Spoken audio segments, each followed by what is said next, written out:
দেশের সবচাইতে বড় বড় যেগুলো আলেম, যারা মাথা আমাদের, যারা দিনের দায়ী, যারা এই কোরআনের ধারক বাহক, যারা এই কোরআন প্রচারক, তারা আজকে জেলখানায়। আপনি কেন বাহিরে? আমি কেন বাহিরে? একটু আগে স্লোগান হলো আলেম ওলামারা যেখানে, আমরা আছি সেখানে। আলেম ওলামারা জেলখানায়, আমরা কেন বাহিরে? মুসলমান, ইমান সহজ নয়।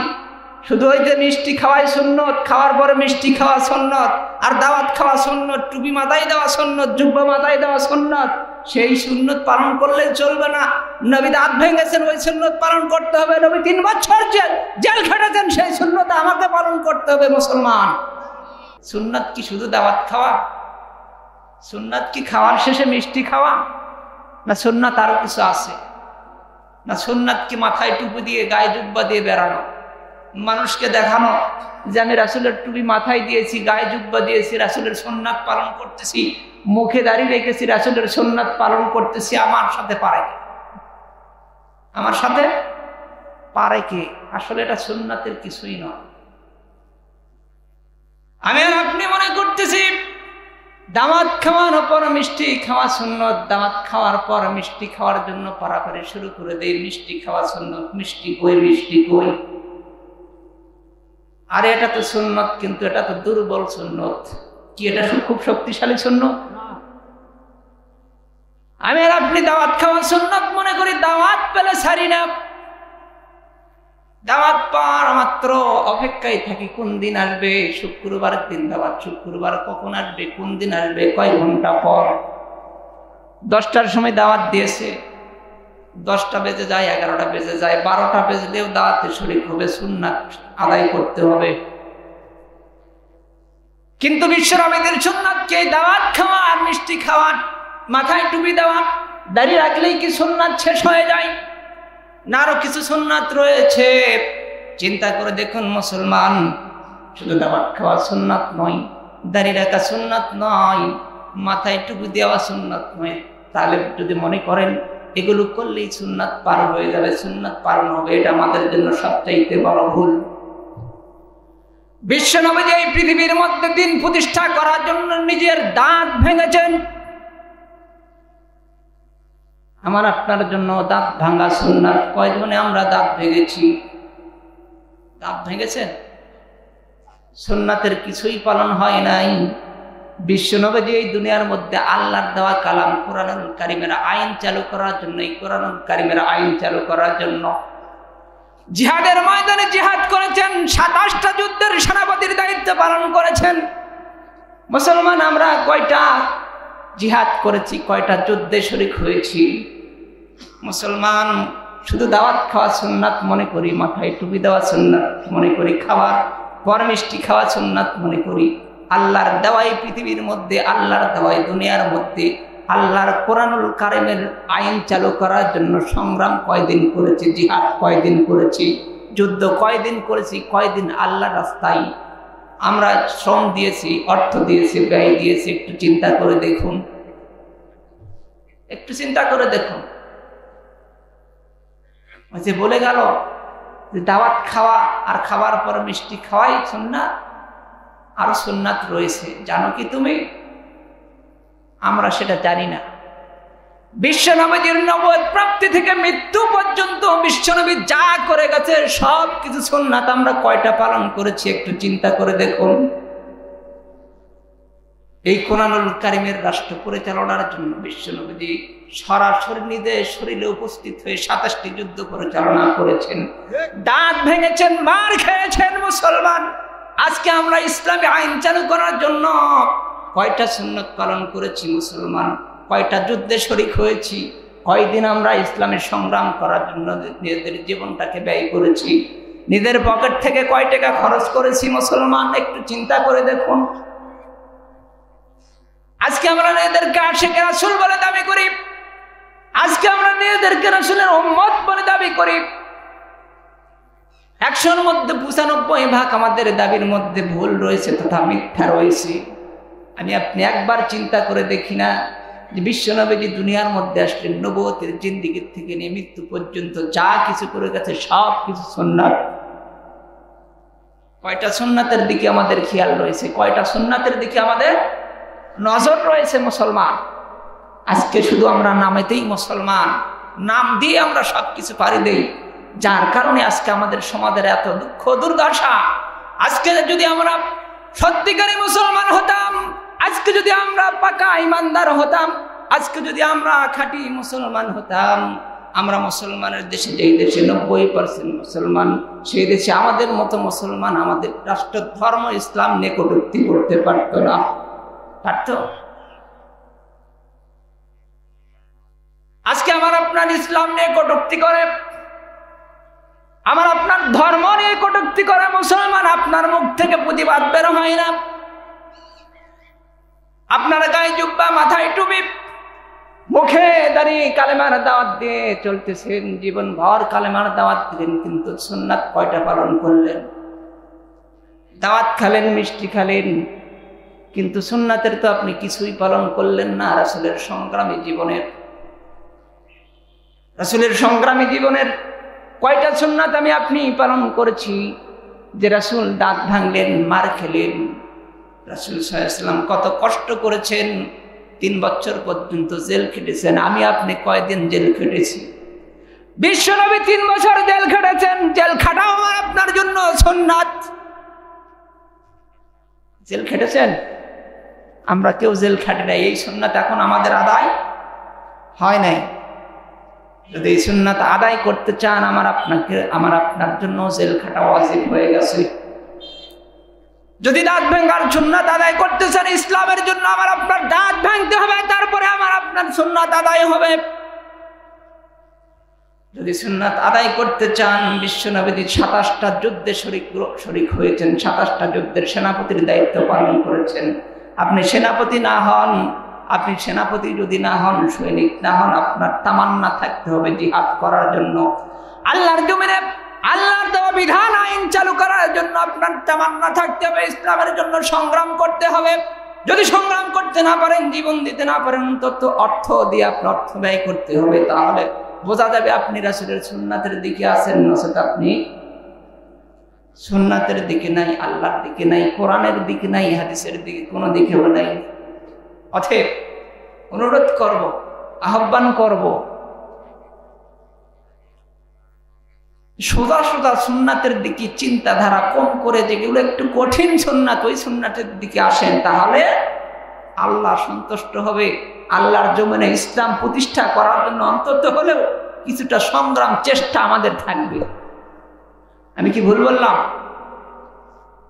আসুন, আল্লাহ রাব্বুল আলামিন আমাকে আপনাকে তৌফিক দান করুক, আমরা যেন রাসূলের সঠিক সুন্নাত, যে সুন্নাতগুলো পালন করলে এই পৃথিবীর মধ্যে, আল্লাহর দেওয়া পৃথিবীতে আমরা আল্লাহ রাসূলের সংবিধান, আল্লাহর কোরআন, এই কোরআনের আইন চালু করতে পারবো, সেই সুন্নাতের দিকে আমরা একটু অগ্রসর হই, ধাবিত হই। আল্লাহ তাআলা তৌফিক দান করুক। সবাই বলে আল্লাহুম্মা আমিন। আসেন যে আয়াতে কারিমা তেলাওয়াত করেছি, সূরা ফিল 105 নম্বর সূরা, 30 পারা থেকে তেলাওয়াত করেছি। 114 খানা সূরার মধ্যে যে সূরা তেলাওয়াত করেছি সেটা হচ্ছে 105 নম্বর সূরা, আয়াতের সংখ্যা 5, রুকুর সংখ্যা 1। আল্লাহ রাব্বুল আলামিন এই সূরাটা মক্কাবাসীদের জন্য অবতীর্ণ করেছেন। মক্কাবাসীদের ফজিলতের চিন্তা করে, মক্কাবাসীদের কথা চিন্তা করে, তাদেরকে আল্লাহ তাআলা এত সুযোগ নিয়ামত দান করেছেন, সেই নিয়ামতের কথা স্মরণ করে দিয়ে আল্লাহ রাব্বুল আলামিন সূরা ফিলটা নাজিল করেছেন। যে সময় সূরা ফিলটা নাজিল করেছেন, সে সময় আল্লাহ তাআলা তার রাসূলকে উদ্দেশ্য করে ডাক দিয়ে বলতেছেন, হে রাসূল, আলাম তারা কাইফা ফাআলা রাব্বুকা বিআসহাবিল ফিল। হে রাসূল, আপনি কি দেখেছেন যে আপনার রব, আপনার পালনকর্তা, আপনার সৃষ্টিকর্তা হাতিওয়ালাদের সাথে কি আচরণ করেছেন? আপনি কি দেখেছেন? অথচ রাসূল তখন জন্মগ্রহণই করেন নাই, অথচ আল্লাহ বলতেছেন, হে রাসূল, আপনি কি দেখেন নাই যে হাতিওয়ালাদের সাথে আল্লাহ পাক কি আচরণ করেছে, কি ব্যবহার করেছে? অথচ যখন হাতিওয়ালাদের ঘটনা ঘটে গেছে, তখন রাসূল দুনিয়ার মধ্যেই নেই, জন্মই হয় নাই। আল্লাহ পাক বলতেছেন, আপনি কি দেখেন নাই? মুফাসসিরগণ লেখেন, এখানে দেখা অর্থ আপনি কি শোনেন নাই, তো আপনি জন্মগ্রহণের পর আপনার কানে কি পৌঁছে নাই? আপনি কি শোনেন নাই? কেউ কি আপনাকে বলে নাই যে ইতিপূর্বে আপনার জন্মের পূর্বে কিছু হাতিওয়ালা মানুষ মক্কার উপর আক্রমণ করার চেষ্টা করেছিল, হাতি নিয়ে এসেছিল, মক্কাকে ধ্বংস করার জন্য তারা আক্রমণ করেছিল। আপনি কি সে ঘটনা শোনেন নাই? এই দেখার অর্থ হচ্ছে আপনি কি শোনেন নাই? আপনি ছোট থেকে বড় হয়েছেন, আপনার উপর নবুয়ত দেওয়া হয়েছে, আপনি কি শোনেন নাই যে মক্কাকে ধ্বংস করার জন্য ইয়ামেন দেশের একজন বাদশাহ বিশাল হস্তি বাহিনী নিয়ে মক্কায় আক্রমণ করেছিল মক্কাকে ধ্বংস করার জন্য? আল্লাহ তাআলা আপনার রব, আপনার প্রতিপালক ওই হাতিওয়ালার সাথে কি আচরণ করেছে আপনি কি শোনেন নাই তথা আপনি কি দেখেন নাই?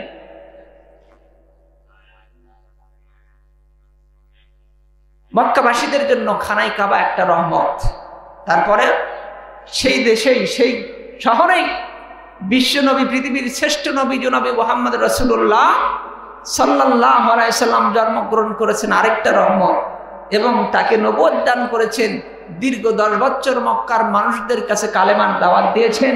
তারপরে মক্কার মানুষেরা তার প্রতি এত নির্যাতন করেছে, জুলুম করেছে, অত্যাচার করেছে, বাধ্য হয়ে তিনি মদিনায় হিজরত করেছে, নিজের জন্মস্থান, সেখানে তিনি থাকতে পারে নাই। দুর্ভাগ্য, চিন্তার বিষয়। তো সম্মানিত উপস্থিতি, যে আল্লাহ পাক বলতেছেন, হে হাবিব আপনি কি শোনেন নাই তথা আপনি কি দেখেন নাই তথা কি আপনি কি শোনেন নাই যে হাতিওয়ালাদের সাথে আপনার রব কি আচরণ করেছে? আলাম ইয়াজআল কাইদাহুম ফি তাদলিল, তাদের সমস্ত চক্রান্ত আল্লাহ রাব্বুল আলামিন ধূলিসাৎ করে দিয়েছে, ধ্বংস করে দিয়েছে। তারমিহিম বিহিজারাতিন মিন সিজ্জিল, তাদের উপর কঙ্কর নিক্ষেপ করা হয়েছিল, তাদের উপর কঙ্কর নিক্ষেপ করা হয়েছিল, পাথর নিক্ষেপ করা হয়েছিল। ফাজআলাহুম কাআসফিম মাকুল, তাদেরকে ভক্ষিত খাদ্য শস্যের মতো পরিণতি করা হয়েছিল। চিন্তা করে দেখুন কি অবস্থা তাদের করা হয়েছিল। সম্মানিত উপস্থিতি, এই সুরা আলোচনা করতে গেলে একটু পূর্বের দিকে আলোচনায় যাওয়া যাক। পূর্বের দিকে আলোচনা না করলে বুঝতে পারবেন না। সম্মানিত উপস্থিতি, আল্লাহ রাব্বুল আলামিন বিভিন্ন দেশে বিভিন্ন বাদশার ক্ষমতা দান করেছিলেন, পাওয়ার দান করেছিলেন, শক্তি দান করেছিলেন। ইয়ামান দেশের একজন বাদশা ছিল যার নাম জুনওয়াস। এই জুনওয়াস, সে সময় খ্রিস্ট ধর্মের মানুষের আধিপত্য ছিল বেশি। এই জুনওয়াস মানুষদের উপর নির্যাতন, জুলুম সবচাইতে বেশি করেছে। জুলুম নির্যাতন করতে করতে যারা খ্রিস্টান ধর্মের মানুষরা ছিল, ইমানদার ছিল, তাদেরকে গর্ত খনন করে গর্তের মধ্যে ফেলে দিয়ে আগুন জ্বালিয়ে হত্যা করে দিয়েছে। এই জুনওয়াসকে সাহায্য করার জন্য, এই জুনওয়াসকে হত্যা করার জন্য, তাকে ক্ষমতাচ্যুত করার জন্য কিছু মানুষেরা রোমের বাদশার কাছে গেল। রোমের বাদশাকে ডাক দিয়ে বললেন, রোমের বাদশা, ইয়ামান দেশে জুনওয়াস বাদশা মানুষদের উপর খুব অত্যাচার করতেছে, জুলুম করতেছে, নির্যাতন করতেছে। ও বাদশা, কিছু সৈন্য দাও, কিছু সামর্থ্য দাও, রোমের বাদশার বিরুদ্ধে, ইয়ামান দেশের বাদশার বিরুদ্ধে যুদ্ধ করার জন্য, ইয়ামান দেশের বাদশার বিরুদ্ধে সংগ্রাম করার জন্য কিছু সৈন্য দাও, শক্তি দাও, অর্থ দাও, খাবার দাও। রোমের বাদশা আবার শামের বাদশা নাজ্জাসীর কাছে খবর পাঠান দিল, শামের বাদশা নাজ্জাসী, কিছু সৈন্য দাও, সৈন্য প্রধান দাও, সেনাপতি দাও, এমন দেশের জন্য যুদ্ধ করার জন্য, যে আমার ধর্মের মানুষদেরকে হত্যা করতেছে, খ্রিস্ট ধর্মের মানুষদেরকে ধ্বংস করতেছে। এই বাদশা নাজ্জাসীর জন্য যুদ্ধ করার জন্য সৈন্য পাঠিয়ে দাও ইয়ামান দেশে। বাদশা নাজ্জাসী 2 জন সেনাপতি নিযুক্ত করলেন, আর এই 2 জন সেনাপতির পিছনে কিছু সৈন্য বাহিনী দিয়ে দিলেন, কিছু সেনাপতি কিছু সেনা দিয়ে দিলেন। তাদেরকে বলে দিলেন, তোমরা ইয়ামেন দেশে যাও, ইয়ামেন দেশে যাওয়ার পর তোমরা বাদশা জুনওয়াসের বিরুদ্ধে সংগ্রাম করো, তার রাজত্ব কেড়ে নাও, সেখানে শান্তি প্রতিষ্ঠা করো, বিশৃঙ্খলা যা আছে ধূলিসাৎ করে দাও। 2 জন সেনাপতি নিযুক্ত করলেন। একজন সেনাপতি হলো আরিয়াত, আর একজন সেনাপতি হলো আব্রাহা। 2 জন সেনাপতি নিযুক্ত করলেন। 2 জন সেনাপতি সৈন্যবাহিনী নিয়ে ইয়ামান দেশে চলে আসলেন। ইয়ামান দেশে আসার পর বাদশা জুনওয়াসের বিরুদ্ধে যুদ্ধ শুরু হলো। বাদশা জুনওয়াজ পরাজিত হলো। জুনওয়াজ নিজের জীবনটাকে বাঁচানোর জন্য নদীর মধ্যে, সমুদ্রের মধ্যে লাফ দিয়ে নিজের জীবনটাকে উৎসর্গ করে দিয়েছে। এমন দেশ দখল হয়ে গেল। এক দেশে দুইজন সেনাপতি, দুইজন প্রধান থাকলে কি হতে পারে চিন্তা করে দেখুন। দেশ একটা, সেনাপতি কয়জন? দুইজন। একটা দেশের দুইজন যদি প্রধানমন্ত্রী হয়, দেশ টিকবে? দেশ থাকবে? দেশ ধূলিসাৎ হয়ে যাবে। মনে করেন আল্লাহ দুটো পৃথিবী থাকবে? থাকবে না। ওই জন্য আল্লাহ একটা, প্রত্যেকটা দেশের প্রধানমন্ত্রী, রাষ্ট্রপতি একটা। কিন্তু ইয়ামান দেশের মাথা হয়ে গেছে দুইটা, একটা আরিয়া, একটা আবরাহা। কিছুদিন চলার পর এ আরিয়া আর আবরাহার মধ্যে দ্বন্দ্ব লেগে যায়, শত্রুতা সৃষ্টি হয়ে যায়। হঠাৎ একদিন তারা চিন্তা করলো এই দেশের মধ্যে যে কোনো একজন সৈন্যপ্রধান থাকবে, সেনাপতি থাকবে, দুইজন নয়, একজন থাকবে। চিন্তা করে তারা পরামর্শ করলো, যুদ্ধের প্রস্তুতি নিয়ে নিল। যুদ্ধের মাঠে দুইজন আর সৈন্য নিয়ে একত্রিত হয়ে গেল। একত্রিত হওয়ার পর আরিয়ার ডাক দিয়ে বলতেছে, আবরাহা, দুইজনারই সৈন্যবাহিনী রয়েছে, তোমারও সৈন্য রয়েছে, আমারও সৈন্য রয়েছে। এখানে দুইজন যদি সৈন্যবাহিনী নিয়ে আমরা যুদ্ধে লিপ্ত হয়ে যাই, দ্বন্দ্ব তোমার আর আমার মাঝে, কিন্তু মাঝখান থেকে সাধারণ মানুষগুলো জীবন দিবে, প্রাণ হারাবে। ও আবরাহা, সৈন্য নিয়ে যুদ্ধ নয়, যুদ্ধ করব তোমার আর আমার মাঝে। তুমি আর আমি যুদ্ধ করব। যেই যুদ্ধে জয়লাভ করবে সমস্ত সৈন্যবাহিনী তার হয়ে যাবে, আর যেই পরাজয় বহন করবে সে এখান থেকে বিদায় নিয়ে চলে যাবে। এই কথাই দুইজন সেনাপতি একত্রিত হয়ে গেলেন, একমত হয়ে গেলেন। একমত হওয়ার পর আরিয়া আর আবরাহা যুদ্ধ শুরু হয়ে গেল। যুদ্ধের প্রথম পর্যায়ে আরিয়া তেমন জোরে আবরাহার উপর আঘাত করলেন। আঘাতের কারণে আবরাহা আহত হয়ে গেলেন। আবরাহা যুদ্ধ করার মতন আর শক্তি নাই, ক্ষমতা নাই। এরকম অবস্থা দেখে এই আবরাহার একজন দাস ছিল, একজন গোলাম ছিল। মনিবের প্রতি মায়া এসে গেছে, মহব্বত এসে গেছে। মায়া মহব্বত আসার কারণে তার মনিব অসুস্থ হয়ে গেছে, সেটা আর সহ্য করতে পারে নাই। অতর্কিত আরিয়াতের উপর আক্রমণ করে আরিয়াতকে দুনিয়ার বুক থেকে বিদায় দিয়ে দেয়। বিদায় দেওয়ার পর আবরাহা ইয়ামান দেশের বাদশা হয়ে গেলেন, এককভাবে ইয়ামান দেশের শাসক হয়ে গেলেন। এই খবরটা চলে গেল নাজ্জাসির বাদশা, শামের বাদশা নাজ্জাসির কাছে খবর চলে গেল আবরাহা আরিয়াতকে হত্যা করে ফেলেছে। শামের বাদশা নাজ্জাসি খেপে গেল, রাগান্বিত হয়ে গেল। বাদশা ঘোষণা করে দিলেন, আমি ঘোষণা করলাম যতক্ষণ পর্যন্ত ইয়ামান দেশের মাটি আমি দখল না করব, যতক্ষণ পর্যন্ত আবরাহার মাথার চুল আমি না কেটে দেবো, ততক্ষণ পর্যন্ত আমার কোনো শান্তি নেই। কসম খেয়ে বসলেন। এই খবর আবরাহার নিকট চলে আসলো। আবরাহা এবার কি করলেন, তার একজন দূতকে তৈরি করলেন, দূত পাঠায় দিলেন নাজ্জাসির কাছে, বাদশা নাজ্জাসির কাছে। দূতকে পাঠায় দিলেন, কিছু উপঢৌকন দিয়ে দিলেন, অর্থ সামগ্রী দিয়ে দিলেন, সোনা দানা গহনা যা কিছু ছিল সবকিছু দিয়ে দিলেন, এবং নিজের মাথার থেকে কিছু চুল কাটলেন। ইয়ামান দেশের কিছু মাটি একটা থলিতে ভরে দিলেন। দেওয়ার পর দুধ সহ আরো কিছু সৈন্যবাহিনী সহ বাদশা নাজ্জাসির দরবারে পাঠায়া দিলেন, এবং চিঠি লিখলেন, বাদশা আপনি যে কসম করেছেন যতক্ষণ পর্যন্ত ইয়ামান দেশের মাটি আপনার দখল না হবে, যতক্ষণ পর্যন্ত আমার মাথার চুল আপনি না কাটতে পারবেন, ততক্ষণ পর্যন্ত আপনি ক্ষান্ত হবেন না। বাদশা আমি ইয়ামান দেশের মাটি থলিতে করে আপনার কাছে পাঠাইয়া দিলাম। বাদশা আমার মাথার চুল কেটে আমি আপনার কাছে দিয়ে দিলাম। ও বাদশা আমি আপনার জন্য কিছু অর্থ সামগ্রী উপহার পাঠাইয়া দিলাম। বাদশা আপনি আপনার কসম পূর্ণ করুন। বাদশা সর্বশেষ কথা, আপনি আমাকে ক্ষমা করে দিন, যা হয়েছে সবকিছু ভুল হয়ে গেছে। বাদশা চিঠি পাওয়ার পর, উপঢৌকন পাওয়ার পর সন্তুষ্ট হলেন, খুশি হলেন। খুশি হওয়ার পর আবরাহাকে ঘোষণা করে দিলেন, আবরাহা আজ থেকে ইয়ামান দেশের রাজত্ব তোমাকে চিরদিনের জন্য দিয়ে দেওয়া হলো। যতদিন তুমি বাঁচবা ইয়ামান দেশ আইনের দেখভাল তুমি করবা। এ সংবাদ পাওয়ার পর আবরাহা বাদশাকে জানিয়ে দিলেন, বাদশা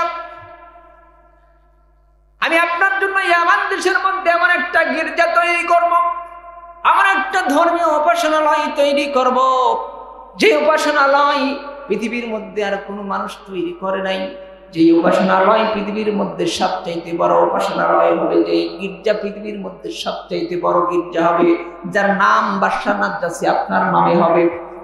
এইবার পর বাদশাহ আব্রাহা গির্জা তৈরি করে ফেললেন। সোনা দানা গহনা জহরত যা কিছু ছিল সব দিয়ে বিশাল বড় একটা গির্জা তৈরি করে ফেললেন। এত উঁচু গির্জা তৈরি করেছেন, তাফসিরে ইবনে কাসিরের মধ্যে লেখেন কোন মানুষ যদি গির্জার দিকে মাথা তুলে তাকাতো, কোন মানুষ যদি এইরকম টুপি মাথায় দিয়ে গির্জার দিকে তাকায়, এত উঁচা গির্জা তৈরি করেছিলেন, এত উঁচা ধর্মীয় উপাসনালয় তৈরি করেছিলেন। এভাবে যদি তাকায় টুপি পিছন থেকে খুলে মাটিতে পড়ে যেত, এত উঁচু গির্জা তৈরি করেছিলেন, এত উঁচু গির্জা তৈরি করেছিলেন। এবং বাদশাহ আব্রাহা এই গির্জা তৈরি করার পর ঘোষণা করে দিলেন মানুষেরা এই গির্জাতে ইবাদত করবে, এই গির্জাতে সিজদা করবে, বাদশাহ নাজ্জাশীর নামে সিজদা করবে। এবং অন্য একটা ঘটনা এসেছে, খানায় কাবার প্রতি একটা দ্বন্দ্ব নিয়ে এই গির্জা তৈরি করেছে, যে মানুষেরা দূর দূরান্তর থেকে ইয়ামান দেশ থেকে মক্কায় যায়, সৌদি আরবে যায় হজ করার জন্য। আর সৌদি আরবে যাওয়ার প্রয়োজন হবে না, খানায় কাবায় যাওয়ার প্রয়োজন হবে না।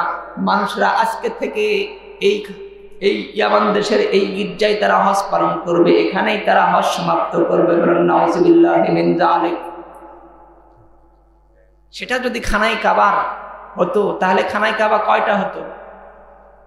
দুইটা। মুসলমানদের কাবা কয়টা জানেন? কয়টা? একটা। মুসলমানদের খানায় কাবা আমি যদি বলি দুইটা, মানবেন? কেন? আসলেই মুসলমানদের কাবা দুইটা। বলেন তো কোনটা কোনটা? বলতে পারবেন? হ্যাঁ, ভাই বলেছে বাইতুল মুকাদ্দাস, যেটা ফিলিস্তিনে বর্তমানে অবস্থিত, যেটা ইসরায়েলেরা দখল করে নিয়েছে, যেখানে মাঝে মাঝেই আমার আপনার মুসলিম ভাইদের উপর আক্রমণ করতেছে ইহুদির বাচ্চা ইহুদিরা। ছোট্ট ছোট্ট ছেলে মেয়েরা এখান থেকে হামলার থেকে রক্ষা পায় না, তারা পর্যন্ত নিজেদের জীবনটাকে ইসলামকে রক্ষা করার জন্য এই ছোট্ট ছোট্ট শিশুরা পর্যন্ত নিজেদের জীবন বিলিয়ে দিচ্ছে ফিলিস্তিনের মধ্যে বাইতুল মুকাদ্দাসকে রক্ষা করার জন্য, মসজিদুল আকসাকে রক্ষা করার জন্য। আজকে মুসলমান আমি আপনি কয়দিন জীবন দিয়েছি? হাজারো হাজারো মুসলমান, হাজারো হাজারো মানুষ, শিশু, নারী, মহিলারা বাইতুল মুকাদ্দাসকে রক্ষা করার জন্য নিজেদের জীবন বিলিয়ে দিচ্ছে। মুসলমান আমরা মনে করেছি আমাদের কাবা একটা, না, আমাদের কাবা কয়টা? দুটা। সর্বপ্রথম কাবা বাইতুল মুকাদ্দাস ফিলিস্তিন। আমার আপনার নবী বিশ্ব নবী এই ফিলিস্তিনের দিকে মুখ করে নামাজ আদায় করেছেন, বলেন সুবহানাল্লাহ। এক সময় এই বাইতুল মুকাদ্দাস আমার আপনার কাবা ছিল। আমাদের পূর্বে মানুষ যারা ছিল তারা এই বাইতুল মুকাদ্দাসের দিকে মুখ করে নামাজ আদায় করেছে, ইবাদত করেছে। আজকে মুসলমান আমরা ভুলে গেছি আমাদের কাবাকে। এক নম্বর কাবা বাইতুল মুকাদ্দাস, দুই নম্বর কাবা খানায় কাবা, যেটা বর্তমান মক্কায় অবস্থিত। ও মুসলমান, দুইটা কাবার মধ্যে পার্থক্য রয়েছে। কি পার্থক্য মুসলমান জানেন কি? দুইটা কাবার মধ্যে পার্থক্য রয়েছে, জানেন কি? কি পার্থক্য রয়েছে? পার্থক্য হলো একটা কাবার দায়িত্ব স্বয়ং আল্লাহ নিজে নিয়েছে। দুনিয়ার কোন মানুষ, সারা পৃথিবীর মানুষ যদি একত্রিত হয়ে কাবাকে ধ্বংস করতে চায়, কিয়ামত হয়ে যাবে, ধ্বংস করতে পারবে না। সেই কাবা কোনটা বলেন? সেই কাবা হলো খানায় কাবা, বর্তমান যেই কাবা প্রতিষ্ঠিত রয়েছে মক্কায়। আরেকটা কাবা হলো যেটা ফিলিস্তিন, আমাদের প্রথম কিবলা। বাইতুল মুকাদ্দাস তো মসজিদুল আকসা। এই কাবার দায়িত্ব কাদেরকে দিয়েছেন জানেন? এই কাবার দায়িত্ব আমার আপনার মানুষদের উপর আল্লাহ ছেড়ে দিয়েছেন। আল্লাহ দেখতে চায় বান্দা আমার দুইটা কাবার মধ্যে একটার দায়িত্ব আমি নিলাম, একটার দায়িত্ব তোমাদের ছেড়ে দিলাম। আমার কাবার দায়িত্বের হেফাজত আমি কতটুকু করতে পারি আমি আল্লাহ দেখতে চাই। আর তোমাদের যেই কাবার দায়িত্ব ছেড়ে দিলাম এই কাবার দায়িত্ব তোমরা কতটুকু পালন করো আমি আল্লাহ এটাও দেখতে চাই। বলেন সুবহানাল্লাহ। ও মুসলমান, আমাদের জন্য যেই কাবার দায়িত্ব দেওয়া হয়েছে আজকে কিন্তু আমরা সেই কাবার রক্ষণাবেক্ষণ করতে পারতেছি না, যার কারণে খানাই কাবার পর বাইতুল মুকাদ্দাস এই কাবা কিন্তু আজকে ইহুদিদের দখলে।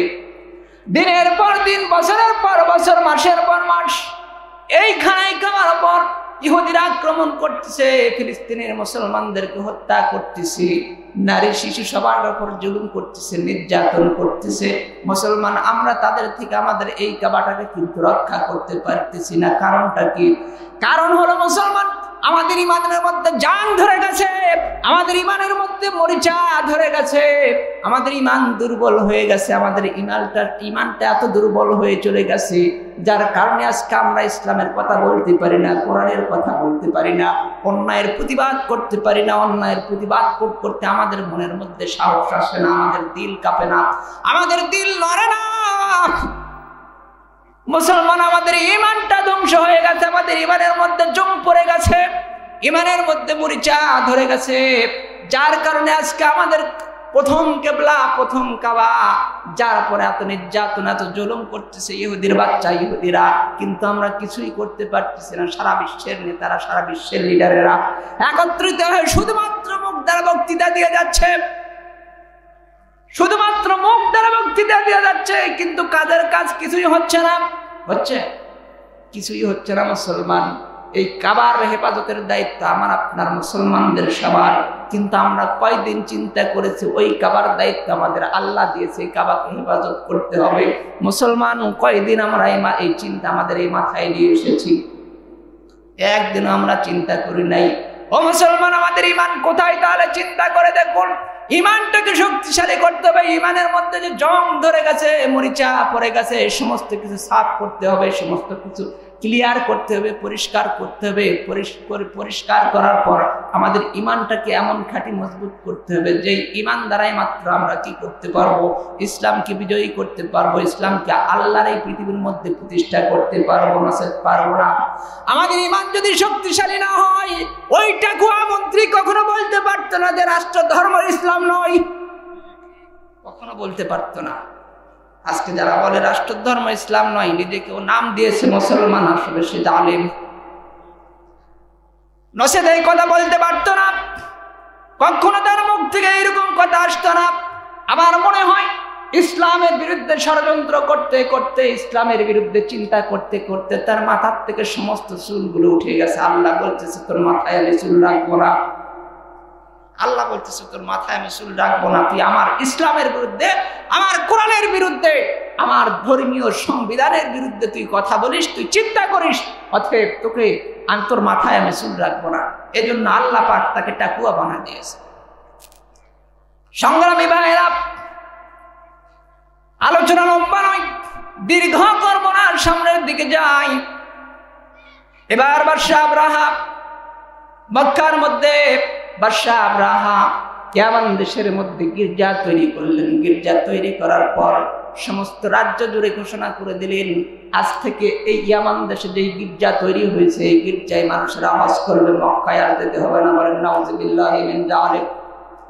আর মক্কায় নয়, আর মক্কায় যেতে হবে না হজ করার জন্য, এখন থেকে এই গির্জায় হজ হবে, এই গির্জায় ইবাদত হবে, এই গির্জায় সমস্ত কিছু পালন হবে।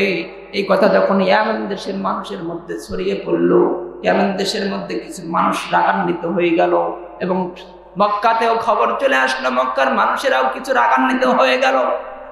কিছুদিন পর হঠাৎ করে একদিন রাত্রিবেলা, সকালবেলা গির্জার দারোয়ান, গির্জার নাইট গার্ড যে ছিল, সকালবেলা গির্জার দরজা খুলে দেখে গির্জার মধ্যে কে যেন পায়খানা করে দিয়েছে। বলেন সুবহানাল্লাহ।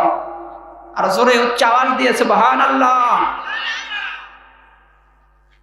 কয়েকদিন পর লক্ষ্য করে দেখতেছেন কে যেন গির্জার ভিতর পায়খানা করে দিয়েছে।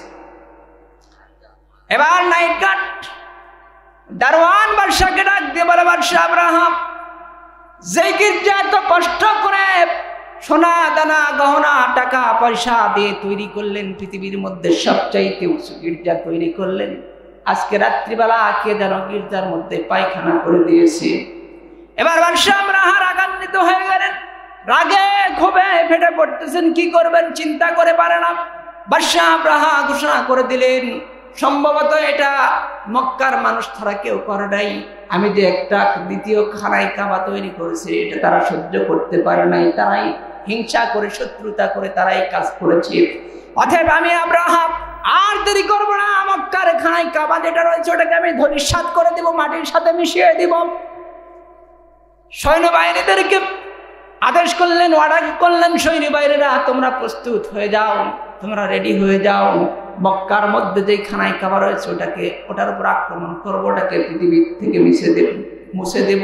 পৃথিবীর মধ্যে তার কোনো নাম নিশানা থাকবে না, গন্ধও থাকবে না।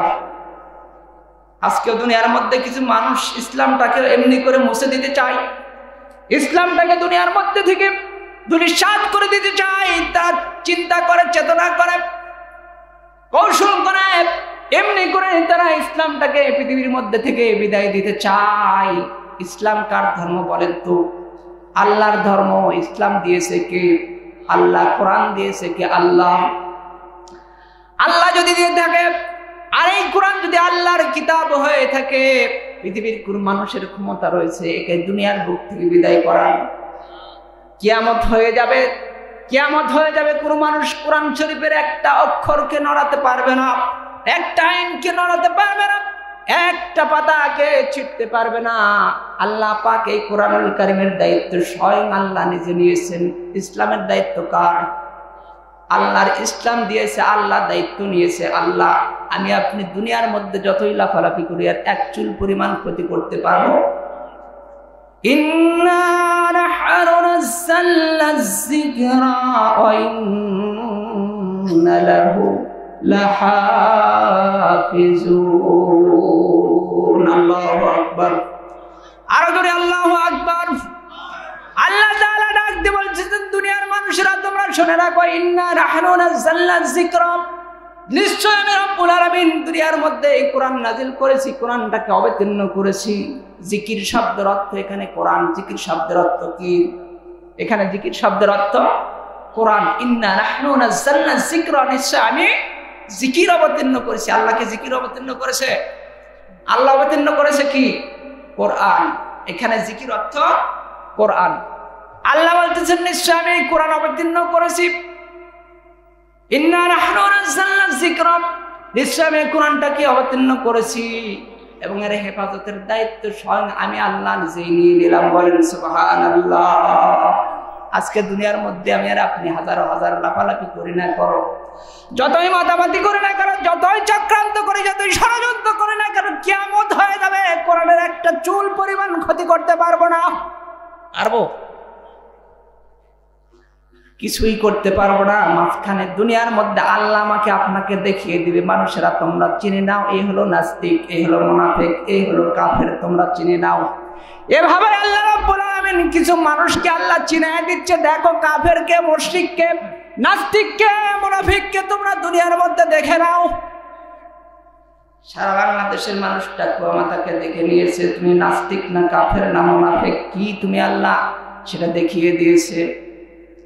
আরেক নাস্তিক যুক্তরাষ্ট্রে বসে আছে, আমার ভাই মিজানুর রহমান আধারী যুক্তরাষ্ট্রে মাহফিল করার কথা ছিল, এর বিরুদ্ধে যুক্তরাষ্ট্রের সরকারের বিরুদ্ধে কানমন্ত্র দিয়েছে। কানমন্ত্র দেওয়ার পর যুক্তরাষ্ট্রের প্রশাসন আধারীকে যুক্তরাষ্ট্রে ঢুকতে দেবে না, এমনকি পার্লামেন্টে, যুক্তরাষ্ট্রের পার্লামেন্টের সংসদ ভবনে পর্যন্ত আলোচনা উঠে গেছে। সর্বশেষ সিদ্ধান্ত, সমস্ত চক্রান্ত ধূলিসাৎ হয়ে গিয়ে আধারী মিজানুর রহমান আধারীকে যুক্তরাষ্ট্রে ঢোকার অনুমতি দিয়েছে। বলেন সুবহানাল্লাহ। যারা ইসলামের বিরুদ্ধে চক্রান্ত করবে, কোরআনের বিরুদ্ধে চক্রান্ত করবে, তাদের সমস্ত চক্রান্ত ধ্বংস করবে কে? সম্মানিত উপস্থিতি, সম্মানিত হাজিরিন, এবার বাদশাহ আবরাহা সৈন্যবাহিনী নিয়ে মক্কার প্রতি আক্রমণ করার জন্য প্রস্তুতি নিয়ে ফেললেন এবং তিনি কি করলেন? কিছু হাতি নিলেন। হাতির মধ্যে সব চাইতে বড় একটা হাতি ছিল, যার নাম ছিল মাহমুদ। কি নাম? মাহমুদ হাতি ছিল। এই হাতিটাকে নিলেন, হাতিদের নেতা হিসাবে এই হাতির সাথে তাফসীরের মধ্যে লেখে আরো 8টা অথবা 12টা হাতি নিয়েছেন, মাহমুদ ছাড়া আরো 8টা অথবা 12টা হাতি নিয়েছেন। হাতি নেওয়ার উদ্দেশ্য হলো খানায় কাবাকে শিকল দ্বারা বেঁধে ফেলবেন। শিকল দ্বারা বাঁধার পর হাতিদের গলায় শিকল লটকায়া দিবেন। হাতিরা খানায় কাবাকে টেনে নিয়ে চলে যাবেন। হাতিরা খানায় কাবাকে টেনে নিয়ে চলে যাবেন, খানায় কাবা ধ্বংস করে ফেলে দিবে। সম্মানিত উপস্থিতি, এই চিন্তা করে 12টা হাতি নিলেন মাহমুদ সহ। 12টা হাতি নিয়ে মক্কার দিকে রওনা দিলেন। প্রতিমধ্যে ইয়ামান দেশের রাজকীয় একজন লোক ছিল যার নাম ছিল জুনফর। এই জুনফর কিছু সৈন্য নিয়ে, বিশাল বড় সৈন্যবাহিনী নিয়ে বাদশাহ আবরাহাকে আক্রমণ করলেন। মক্কাকে বাঁচানোর, খানায় কাবাকে রক্ষা করার জন্য বাদশার উপর আক্রমণ করলেন। কিন্তু আল্লাহর ইচ্ছা তা নয়। আল্লাহর ইচ্ছা আবরাহা মক্কায় আসুক, মক্কায় তাকে আমি শাস্তি দিব। আল্লাহ পাক কি করলেন? এই জুনফরকে পরাজিত করে দিলেন। জুনফর বন্দী হয়ে গেল, জুনফরের সৈন্যবাহিনী সহ সবাই বন্দী হয়ে গেল। জুনফরকে এই সত্যি আবরাহা ছেড়ে দিলে, তুমি যদি আমাকে মক্কার রাস্তা দেখিয়ে দাও, সে তো মক্কা চেনে না, তুমি যদি আমাকে মক্কার রাস্তা দেখিয়ে দাও, তোমাকে তোমার জীবনটা ভিক্ষা দেব, তোমাকে হত্যা করবো না। জুনফর রাজি হয়ে গেল, জীবন বাঁচানোর জন্য রাজি হয়ে গেল, মক্কার রাস্তা দেখিয়ে দেওয়ার জন্য। আসতেছে মক্কার নিকট আসতেছে, হঠাৎ করে নুফাইল নামে একজন ব্যক্তি, সে যখন খবর পেয়ে গেল বাদশাহ আবরাহা মক্কাকে ধ্বংস করার জন্য সৈন্যবাহিনী নিয়ে সে কি করেছে, মক্কার দিকে রওনা দিয়েছে। এবার নুফাইল তার কিছু সৈন্য সামন্ত নিয়ে, যা কিছু ছিল নিয়ে বাদশাহ আবরাহার বিরুদ্ধে যুদ্ধ শুরু করে দিলেন। কিন্তু যুদ্ধে পরাজয় বরণ করলেন। বাদশাহ আবরাহা নুফাইলকেও মারলেন না, তাকে বললেন তুমি যদি আমাকে মক্কার রাস্তা দেখিয়ে দাও, মক্কার পথ দেখিয়ে দাও, আমি তোমাকে ছেড়ে দেবো, তোমার জান ভিক্ষা দিয়ে দেবো, তোমাকে মারবো না। নুফাইল নিজের জীবনটাকে বাঁচানোর জন্য নুফাইল কি করলেন? রাজি হয়ে গেলেন মক্কার রাস্তা দেখিয়ে দেওয়ার জন্য। এবার বাদশাহ আবরাহা নুফাইলকে সামনে নিয়ে মক্কার দিকে অগ্রসর হচ্ছেন, মক্কার দিকে আসতেছেন। বাদশাহ আবরাহা যখন মক্কার তায়েব গোত্রের নিকট চলে আসলেন, তায়েব গোত্রের কিছু মানুষ বাদশাহ আবরাহাকে আটকানোর জন্য, বাদশাহ আবরাহাকে বাধা দেওয়ার জন্য, বাদশাহ আবরাহার সাথে যুদ্ধ করার জন্য প্রস্তুতি গ্রহণ করলেন। কিন্তু তারা চিন্তা করে দেখলেন, আমরা যদি বাদশাহ আবরাহার সাথে যুদ্ধে লিপ্ত হয়ে যাই, আমরা হয়তো বা পারবো না, পেরে উঠবো না, আমাদের জীবন ধ্বংস হয়ে যাবে, আমাদের জীবনটা শেষ হয়ে যাবে। অতএব বাদশাহ আবরাহার সাথে তারা চুক্তিতে আবদ্ধ হয়ে গেল। তারা বলল, বাদশাহ আবরাহা, মক্কার খানায় কাবার মধ্যে যে বড় বড় মূর্তিগুলা রয়েছে, আপনার সাথে আমাদের শর্ত হবে, আমাদের চুক্তি হবে, মূর্তিগুলা ভাঙা যাবে না, মূর্তিগুলা ভাঙা যাবে না। তারা কে? মুসলমান।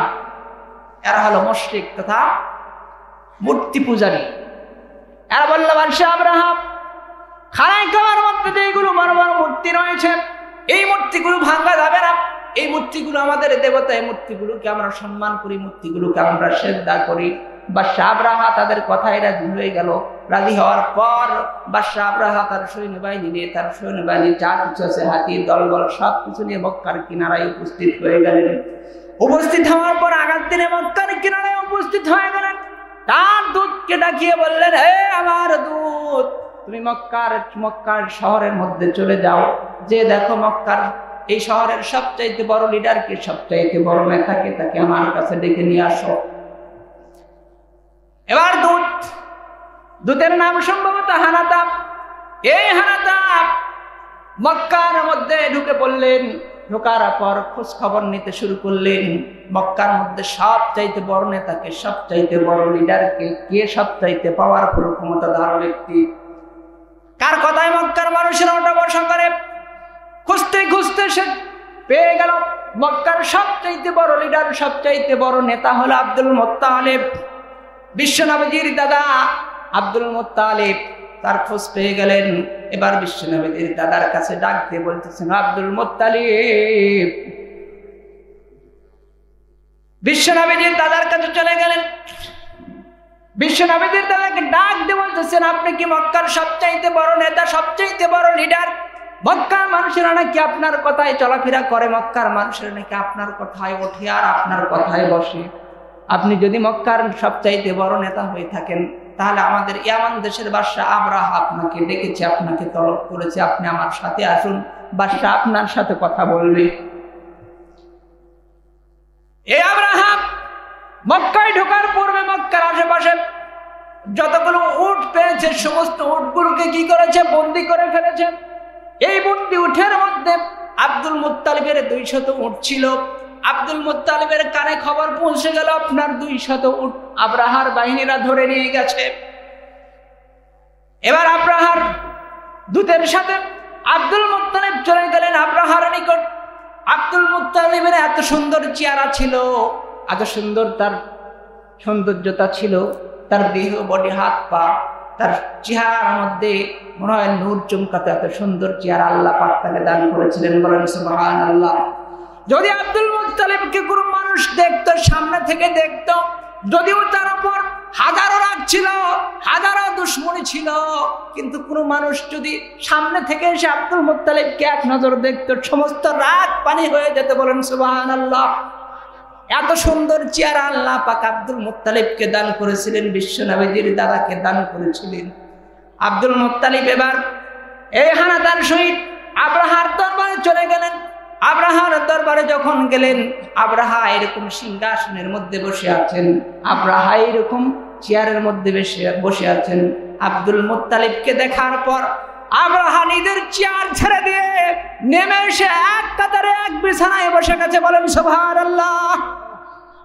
আল্লাহ পাক এত সুন্দর নূরের চেহারা দান করেছিলেন। একজন ইয়ামান দেশের প্রেসিডেন্ট বাদশাহ আব্দুল মুত্তালিবকে দেখে তার সিংহাসন ছেড়ে দিয়ে একসাথে নিচে কাতারে গিয়ে মাটিতে বসে কথাবার্তা বলেছেন। চিন্তা করে দেখুন কত সুন্দর চেহারা আল্লাহ পাক তাকে দান করেছেন, আর কত সম্মান আল্লাহ রাব্বুল আলামিন তাকে দান করেছেন। বান্দাকে যখন আল্লাহ সম্মান দেয়, এভাবেই আল্লাহ পাক সম্মান দেয়। আর যখন অসম্মানিত করে, চতুর্দিক থেকে তাকে অসম্মানিত করে, লাঞ্ছিত করে, অপমানিত করে, হেয় প্রতিপন্ন করে, কিছু কিছু মানুষ এখনো লাঞ্ছিত হচ্ছে। হয়তো প্রকাশ্যে কেউ করতেছে না, অন্তরে অন্তরে করতেছে, ঘৃণা করতেছে, তাদের কথা শুনতেই পায় না। আছে না নাই এরকম মানুষ?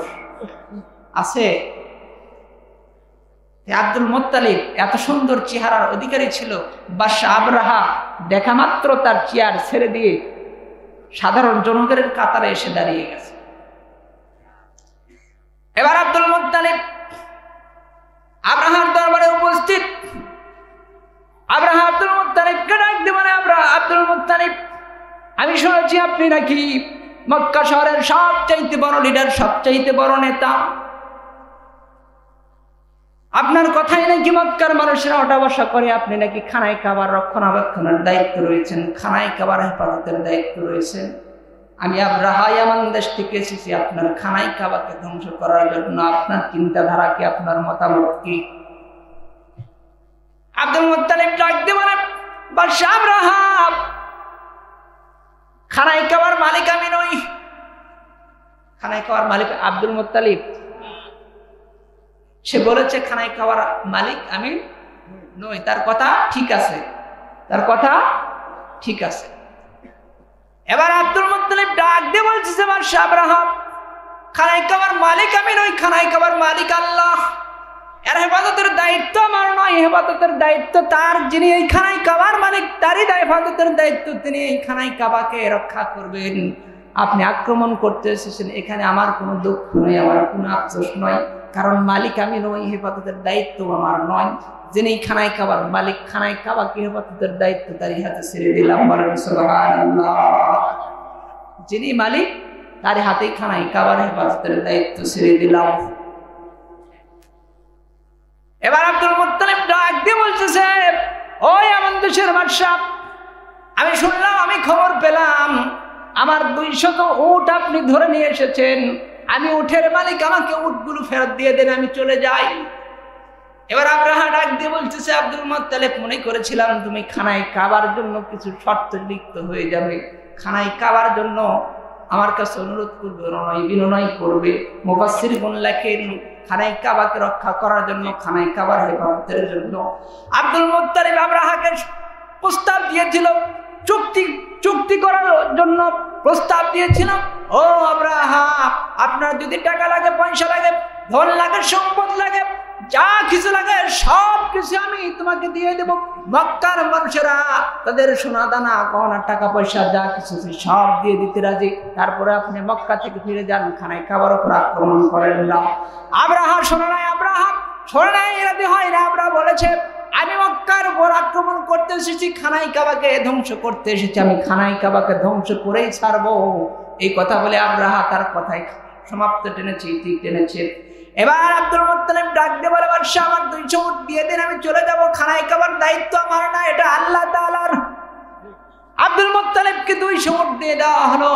আব্দুল মুত্তালিব উট নিয়ে চলে গেলেন শহরের মধ্যে, মক্কা শহরের মধ্যে চলে গেলেন। যাওয়ার পর মক্কার আরো কিছু নেতারা ছিল যারা আব্দুল মুত্তালিবের নিম্ন পর্যায়ে নেতারা, তাদেরকে নিয়ে পরামর্শ করলেন, ডাকলেন। ডেকে ডাক দিয়ে বলতেছিল ও মক্কার মানুষেরা, মক্কার নেতারা, আব্রাহা আমাদের খানায় কাবাকে ধ্বংস করার জন্য বিশাল সৈন্যবাহিনী নিয়ে মক্কার মধ্যে প্রবেশ করেছে, হস্তি বাহিনী নিয়ে এসেছে। আমাদের শক্তি নেই, সামর্থ্য নেই তার সাথে যুদ্ধ করার মতন, আমাদের তেমন অস্ত্র নেই, আমাদের যোদ্ধাও নেই, সৈন্য নেই, ঘোড়াও নেই, কি দিয়ে আমরা যুদ্ধ করব? ও মক্কার মানুষেরা, অতএব তোমরা মক্কাকে ফাঁকা করে দাও, অর্থাৎ তোমরা তোমাদের ঘর বাড়ি বসত ভিটা ছেড়ে পাহাড়ে গিয়ে আশ্রয় গ্রহণ করো। আব্দুল মুত্তালিব মক্কার উপর আক্রমণ করবে, মক্কাকে সে ধূলিসাৎ করে দিবে। এই কথা বলার পর মক্কার সমস্ত মানুষদেরকে মক্কা থেকে সরে যেতে বললেন। মক্কার মানুষেরা দুঃখে ক্ষোভে কি করবেন, শক্তি নেই, সামর্থ্য নেই আব্রাহার সাথে যুদ্ধ করার জন্য। বাড়ি ছেড়ে ঘর ছেড়ে সমস্ত মানুষেরা পাহাড়ের চূড়ায় গিয়ে আশ্রয় নিলেন। পাহাড়ের চূড়ায় আশ্রয় নেওয়ার পর আব্দুল মুত্তালিব কিছু মানুষকে নিয়ে, মক্কার কিছু নেতৃত্ব স্থানে মানুষদেরকে নিয়ে কি করলেন, খানায় কাবার চতুর্পাশে গিয়ে খানায় কাবা ধরে ডাক দিচ্ছেন, রব্বুল আলামিনকে ডাক দিয়ে বলছেন রব্বুল আলামিন, আমি আব্দুল মুত্তালিব, আমার তেমন কোনো শক্তি নেই, আমার তেমন কোনো পাওয়ার নেই, আমার তেমন কোনো সামর্থ্য নেই এই আব্রাহার হাত থেকে আপনার এই কাবাকে রক্ষা করার। আল্লাহ তাআলা আপনি এই খানায় কাবার রক্ষণাবেক্ষণের দায়িত্ব আল্লাহ আমি আপনার হাতে ছেড়ে দিলাম। আল্লাহর মালিক, আপনার হেফাজতের দায়িত্ব আপনার হাতে ছেড়ে দিলাম। সুবহানাল্লাহ, এর মালিক আপনি, আপনার হাতে এই খানায় কাবার হেফাজতের দায়িত্ব ছেড়ে দিলাম। জিনিস যার হেফাজত তো তারই করতে হবে, না অন্য কেউ করবে।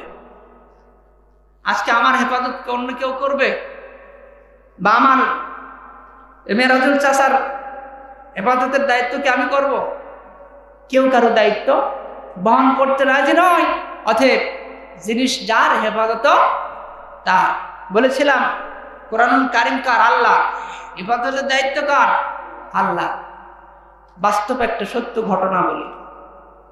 ঘটনাটা আজ থেকে 18-19 বছর আগের ঘটনা। আমি একটা মাসিক পত্রিকায় পড়েছিলাম, 1998 সালের ঘটনা। 1998 সালের ঘটনা। মিশর দেশে একজন মুসলিম সেনাপ্রধানের, একজন মুসলিম সেনাপ্রধান ছিল, তার চাকরি রিটায়ার হয়ে গেছে। আমাদের বাংলাদেশের রিটায়ার হয় কিনা? যারা চাকরি করে, সরকারি হোক আধা সরকারি হোক, প্রত্যেকটা চাকরির একটা সময় থাকে, নির্দিষ্ট সময় থাকে। এই সময় অতিক্রম হয়ে গেলে তাকে রিটায়ার গ্রহণ করতে হয়, চাকরির থেকে অবসর হতে হয়। এমন একটি সময় এই মিশরের একজন সেনাপ্রধানের চাকরি রিটায়ার হয়ে গেছে। তাকে কি করতে হয়? সম্বর্ধনা দিতে হয়, তাকে একটু অনুষ্ঠান করে বিদায় দিতে হয়। বর্তমান সময়ে বাংলাদেশেও কিছু কিছু দেখা যায়, অর্থাৎ আমরাও নিজেরা দেখেছি, আমাদের শিক্ষকরা যখন বিদায় নিয়েছে, শিক্ষকদের যখন রিটায়ার হয়েছে, আমরা তাদেরকে বিদায় দিয়েছি।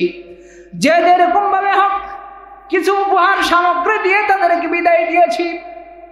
ঠিক তেমনি ভাবে সেনাপ্রধানের বিদায় অনুষ্ঠান তৈরি করা হলো। সে দেশের একটি সমুদ্র কিনারায় জাহাজের উপর। বর্তমান যে সেনাপ্রধান সে হলো একজন খ্রিস্টান। কি? সে একজন খ্রিস্টান। এবার খ্রিস্টান সেনাপতি সমুদ্রের মাঝখানে জাহাজের উপর মুসলমান সেনাপতিকে বিদায় দেওয়ার জন্য, সংবর্ধনা দেওয়ার জন্য সে কি করেছে? সে একটা সংবর্ধনা অনুষ্ঠান আয়োজন করেছে। আয়োজন করার পর উলঙ্গ নর্তকীদেরকে ডাক দিয়েছে। নর্তকীরা নাচতেছে, দেহের মধ্যে ছোট ছোট পোশাক, দেহের মধ্যে ছোট ছোট পোশাক, হাফ প্যান্ট পরা, এই অর্ধ অলঙ্গ মহিলারা ওই জাহাজের মধ্যে নাচানাচি করতেছে। এমন করে নাচানাচি করে এই মুসলমান সেনাপ্রধানকে বিদায় জানানো হচ্ছে। হঠাৎ করে এই খ্রিস্টান সেনাপ্রধান, যে সেনাপ্রধানকে বিদায় দেওয়া হচ্ছে, তাকে ডাকতে বলতেছেন, সেনাপ্রধান আপনার ধর্মীয় কিতাবটা একটু নিয়ে আসেন তো দেখি।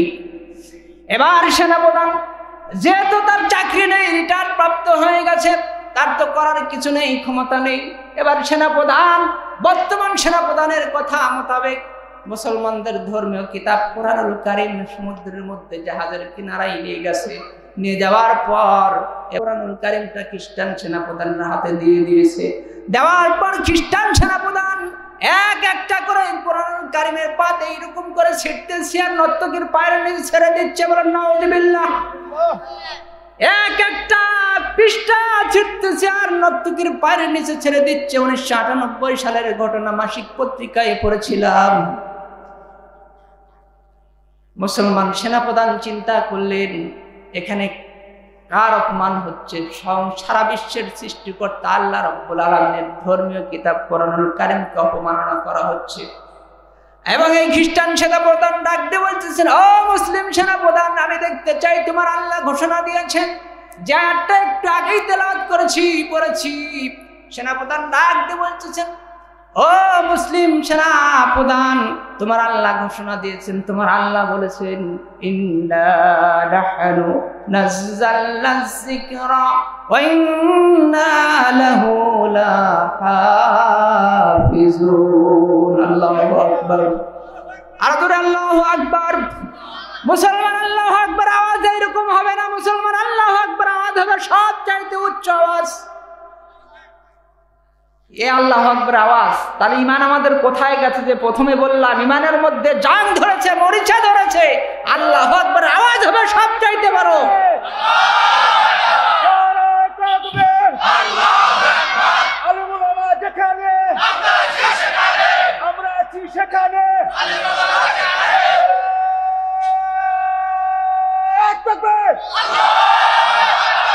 দেশের সবচাইতে বড় বড় যেগুলো আলেম, যারা মাথা আমাদের, যারা দিনের দায়ী, যারা এই কোরআনের ধারক বাহক, যারা এই কোরআন প্রচারক, তারা আজকে জেলখানায়। আপনি কেন বাহিরে?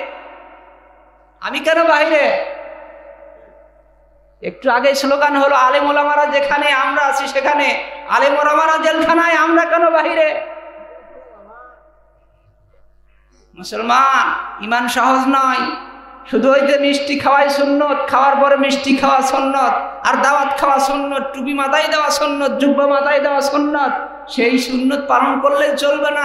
নবী দাঁত ভেঙেছেন, ওই সুন্নত পালন করতে হবে। নবী 3 বছর জেল খেটেছেন, সেই সুন্নত আমাকে পালন করতে হবে। মুসলমান, আজকে আমার আপনার মতো যারা আমাকে আপনাকে দিনের কথা বলেছেন, কোরআন বুঝিয়েছেন, কোরআনের দাওয়াত শুনিয়েছেন, কোরআনের বাণী শুনিয়েছেন, এমন একজন বড় বড় আলেম আজকে জেলখানায়। মুসলমান, তাদের জন্য আমার অন্তর কাঁপে না, আপনার অন্তর কাঁপে না।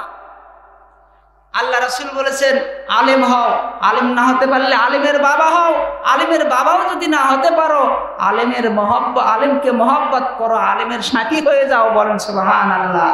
আজকে আমরা সেই আলেমদের ব্যাপারে আমাদের অন্তর কাঁপে না। বিশ্বনবী এখন নাই না? আছে। কোরআনের প্রচারের দায়িত্ব কাদের? আলেম ওলামার। সেই আলেম ওলামারা কেন জেলখানায়? আপনারা কি করেন? তাদের ভালোবাসেন, মহব্বত করেন? যদি ভালোবাসতেন, মহব্বত করতেন, একদিন জেলখানা থেকে আলেমদেরকে বের করে নিয়ে আসতেন। মুসলমান, সম্মানিত উপস্থিতি, আলোচনা দীর্ঘ করব না, সংক্ষেপ করব। একটু দরুদ পড়ি। আল্লাহুম্মা সাল্লি আলা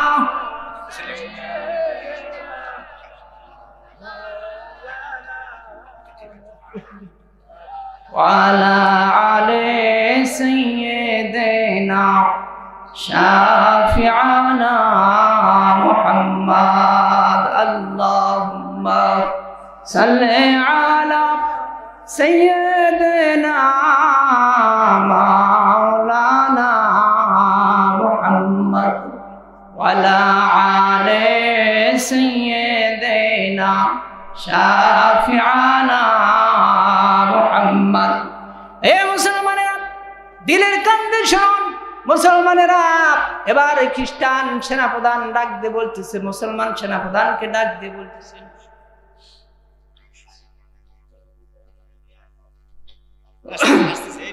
ঘটনাটা হচ্ছে, আমি বলেছি কি মিশরের ঘটনা, আসলে মিশর না, আমারও ভুল হয়ে গেছে। ঘটনাটা তো তুরস্কের ঘটনা, ঠিক আছে, দেশটা খালি উলট পালট হয়ে গেছে। ঘটনা হচ্ছে তুরস্কের ঘটনা। এবার এই তুর্কি সেনাপ্রধান মুসলমান সেনাপ্রধানকে ডাক দিয়ে বলতেছে, ও মুসলমান সেনাপ্রধান, তোমার ওই কোরআন কারিমটা নিয়ে আসো। আসার পর সূরা হিজর আয়াত নাম্বার 109 নাম্বার, না সম্ভবত 11, আয়াতে কারিমাটা বের করো। আয়াতে কারিমা বের করলেন। বের করার পর এই খ্রিস্টান সেনাপ্রধানের হাতে দিয়ে দেওয়া হলো। খ্রিস্টান সেনাপ্রধান এক একটা করে পৃষ্ঠা ছিটতেছে, আর ওই অর্ধ অলঙ্গ নর্তকীরা নাচতেছে, তাদের পায়ের নিচে ছেড়ে দিচ্ছে। এবার মুসলমান সেনাপ্রধান চিন্তা করলো, আমার ধর্মীয় কিতাব পৃথিবীর মধ্যে সবচাইতে শ্রেষ্ঠ কিতাব, যেই কিতাবের দায়িত্ব স্বয়ং আল্লাহ নিজে নিয়েছেন, সেই কিতাবটাকে আজকে কি করা হচ্ছে? অর্ধ অলঙ্গ নারীদের পায়ের নিচে ছেড়ে দেওয়া হচ্ছে। আল্লাহর গজব এই জায়গাতে 100 বার আল্লাহ তাআলার গজব চলে আসবে। এই চিন্তা করে মুসলমান সেনাপ্রধান কি করলেন? ওই সমুদ্র থেকে তার বিদায়ী সম্বর্ধনা দেওয়ার থেকে নিজেকে বিরত রাখলেন, নিজেকে হেফাজত করলেন। সে চিন্তা করতেছেন, আমার সম্বর্ধনার প্রয়োজন নেই, আমার সম্বর্ধনার কোনো দরকার নেই, সম্বর্ধনা নেব না, টাকা নেব না, পয়সা নেব না, কোনো উপহার সামগ্রী নেব না, আমার জীবন বাঁচানোর জন্য এখান থেকে আমাকে পলায়ন করতে হবে। এই চিন্তা করে মুসলমান সেনাপ্রধান একটা দৌড় দিলেন, জাহাজের মধ্যে থেকে দৌড় দিয়ে কোন রকম নিজের জীবন রক্ষা করে সমুদ্রের কিনারায় চলে আসলেন। জাহাজের ভিতর থেকে পত্রিকার মধ্যে লেখেন, এই মুসলমান সেনাপ্রধান জাহাজ থেকে যখন সমুদ্রের কিনারায় মাটিতে চলে এসেছেন, সমুদ্রের কিনারা পারের ধারে চলে এসেছেন, আল্লাহর গজব সাথে সাথে শুরু হয়ে গেছে।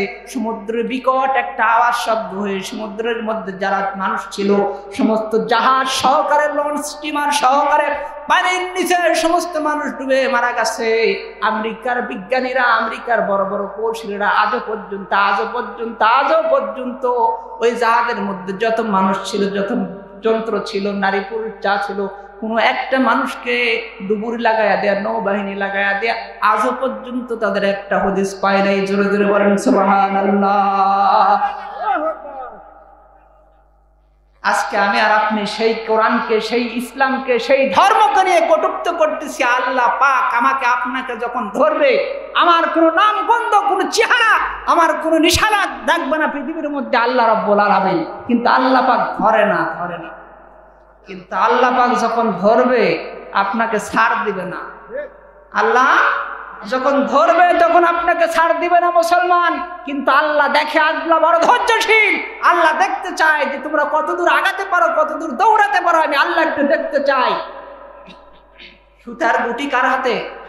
আমি আল্লাহ আমার হাতে। আমি যখন ধরবো তখন তোমাকে আর রক্ষা দেব না, তোমাকে আর ছাড়বো না। মুসলমান সাবধান হয়ে যান, সজাগ হয়ে যান।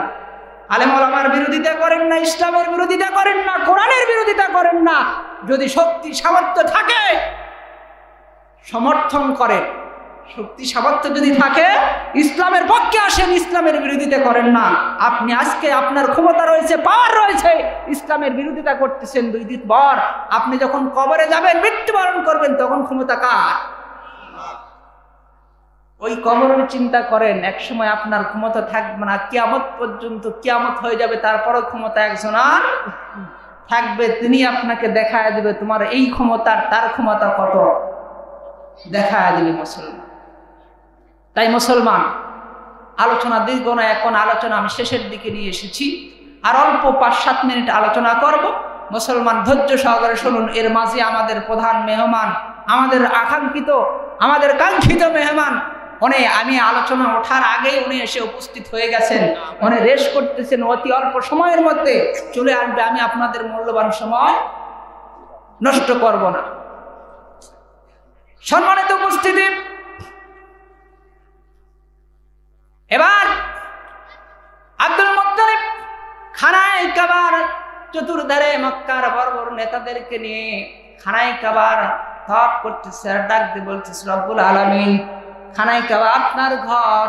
আমি শুধুমাত্র কিছু সময়ের জন্য, কিছু দিনের জন্য রক্ষণাবেক্ষণ করেছি, দেখাশোনা করেছি, কিছুদিনের জন্য মাত্র দেখাশোনা করেছি। আয় আল্লাহ তাআলা, এর মালিক তো আমি নয়, এর মালিক আপনি। আল্লাহ তাআলা আজকে আব্রাহা ইয়ামান দেশের বাদশা খানায় কাবাকে ধ্বংস করার জন্য বিশাল বড় হস্তি বাহিনী নিয়ে এসেছে। আয় রব্বুল আলামিন, এই খানায় কাবার দায়িত্ব আল্লাহ আপনার হাতে ছেড়ে দিলাম। রব্বুল আলামিনের দায়িত্ব আপনি নিয়ে নেন।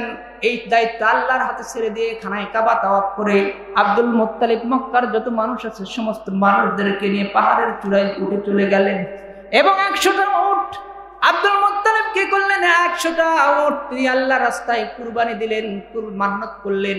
যে 100টা উট এই জন্য মান্নত করলেন যে তার গলায় কিছু নিশানা ঝুলিয়ে দিলেন তথা কাগজ ঝুলিয়ে দিলেন, লটকায় দিলেন, সুতার মধ্যে সুতা বেঁধে ওই সুতার সহ কাগজ সহ গলায় ঝুলিয়ে দিলেন, 100টা উটের ঝুলিয়ে দিলেন মান্নতের কুরবানি। আর যদি সেই সময় মক্কার নিয়ম ছিল মান্নতের কুরবানিতে যদি কেউ হাত লাগায়, মান্নতের কুরবানি যদি কেউ ধরে সে ধ্বংস হয়ে যাবে, সে পৃথিবীর মধ্যে থাকবে না, সে একেবারে নেস্তনাবুদ হয়ে যাবে। এবার আব্দুল মুত্তালিব 100টা উট ছেড়ে দিলেন খানায় কাবাকে রক্ষা করার জন্য। খানায় কাবা রক্ষার জন্য 100টা উট মান্নত করলেন। মান্নত করার পর তাদের গলায় একটা নিশানা লাগায়া দিলেন। নিশানা লাগায়া দেওয়ার পর আব্দুল মুত্তালিব পাহাড়ের চূড়ায় চলে গেলেন। এমন সময় পরের দিন সকালবেলা ভোর হয়ে গেছে। ভোরের সময় বাদশা আবরাহা ডাক দিয়ে বলছেন, সেনাবাহিনীরা এবার হাতিগুলোকে প্রস্তুত করে নাও, সেনাবাহিনীদেরকে প্রস্তুত করে নাও, মক্কার উপর আমরা এবার আক্রমণ চালাবো, খানায় কাবাকে আমরা ধ্বংস করে দেব। এবার সমস্ত সৈন্যবাহিনীরা রেডি হয়ে গেল। আর ওই যে বলেছিলাম নুফাইল, যেই নুফাইল আবরাহার বিরুদ্ধে প্রতিরোধ তৈরি করেছিল কিন্তু পারেন নাই, আবরাহাকে বন্দি করে নিয়ে মক্কার পথ দেখানোর জন্য সাথে করে নিয়ে এসেছে। এই নুফাইল এবার গোপনে গোপনে ওই যে সবচাইতে বড় হাতি মাহমুদ নামক যে হাতির কান ধরে এসে কানে কানে ডাকতে বলে, হাতিরে মাহমুদ, আমি তোর কাছে বলি রে মাহমুদ, তুই যেই জায়গায় দাঁড়িয়ে আছিস সেটা কিন্তু পৃথিবীর মধ্যে সবচাইতে সম্মানিত জায়গা। এই জায়গা আল্লাহ তাআলার সবচাইতে সম্মানিত ঘর খানায় কাবা রয়েছে। এ মাহমুদ, আমি তোকে বলতেছি, তুই হয় মক্কার থেকে তুই ইয়ামানের দিকে ফিরে যা, আর না হয় তুই এইখানে বসে যা, সামনের দিকে অগ্রসর হোস না। নুফাইল এই কথা যখন হাতির কানে কানে বলে দেয়, হাতির কানে কানে বলার পর এবার নুফাইল চলে যায় নিজের জীবন বাঁচানোর জন্য, নিজের জীবনটাকে রক্ষা করার জন্য ওই পাহাড়ের চূড়ায় গিয়ে আত্মরক্ষা করে। এবার নুফাইল যখন এই কথা বলে চলে গেলেন, নুফাইল বলে যাওয়ার সাথে সাথে হাতিটা দাঁড়ানো ছিল, হাতিটা বসে গেছে। বলেন সুবহানাল্লাহ। হাতিটা বসে গেছে। এবার আবরাহা সৈন্যবাহিনীদেরকে ডাক দিয়ে বলে, তোমরা হাতিটাকে সামনের দিকে হাঁকিয়ে নাও, সামনের দিকে আগায় নাও। আবরাহার সৈন্যবাহিনীরা হাতিকে সামনের দিকে নেওয়ার জন্য, হাতিকে সামনের দিকে আগানোর জন্য ঠেলতেছে, হাতি উঠে না। হাতিকে মারপিট শুরু করে দিল, হাতি উঠে না। পরীক্ষামূলক হাতিটাকে কি করলেন, যেদিক থেকে এসেছেন তথা পূর্ব দিক ইয়ামেনের দিকে নিয়ে দেওয়ার জন্য উঠায় দিলেন। হাতি ইয়ামেনের দিকে দৌড় দেয়। বলেন সুবহানাল্লাহ। হাতি ইয়ামেনের দিকে দৌড় দেয়, কিন্তু সামনে খানায় কাবা, হাতি সামনের দিকে যায় না। এবার আবরাহার সৈন্যবাহিনীরা চিন্তা করলেন, হাতি তো সামনের দিকে যায় না, কি করা যায়। এবার মাহমুদ নামক হাতিকে বাদ দিয়ে আরো যে 8টা বা 12টা হাতি ছিল তাদেরকে নিয়ে আসা হলো। তাফসীরের মধ্যে লেখেন, এই 12টা হাতিকেও সামনের দিকে আগানোর জন্য মারপিট করা হচ্ছে, ঠেলানো হচ্ছে, টানা হচ্ছে। 12টা হাতির একটা হাতিও সামনের দিকে যায় না। তাদেরকেও পরীক্ষা করার জন্য ইয়ামান দেশের দিকে ঘুরে দেওয়া হলো। হাতিগুলো সাথে সাথে দৌড় দেয় ইয়ামান দেশের দিকে। বলেন সুবহানাল্লাহ। এবার আবরাহা ঘোষণা করে দিলেন, ও আমার সৈন্যবাহিনীরা, তোমরা যুদ্ধের জন্য প্রস্তুতি গ্রহণ করো, যুদ্ধ শুরু হয়ে যাবে, আর অপেক্ষা নয়, আর দেরি নয়। এবার যুদ্ধের জন্য যখন আবরাহার সৈন্যবাহিনীরা প্রস্তুত হয়ে গেলেন, রেডি হয়ে গেলেন, তৈরি হয়ে গেলেন, এমন সময় আল্লাহ রাব্বুল আলামিন সমুদ্রের দিক থেকে এক ঝাঁক পাখি পাঠিয়ে দিলেন। তাফসীরের মধ্যে লেখে, পাখিগুলো কবুতরের চাইতে একটু ছোট, তাদের ঠোঁটগুলো ছিল লাল আর পা গুলো ছিল সবুজ। বলেন সুবহানাল্লাহ। এবার আল্লাহ রাব্বুল আলামিন এই সমস্ত হাতিদেরকে পাঠায়, এই সমস্ত সৈন্যবাহিনী পাঠায় দিলেন।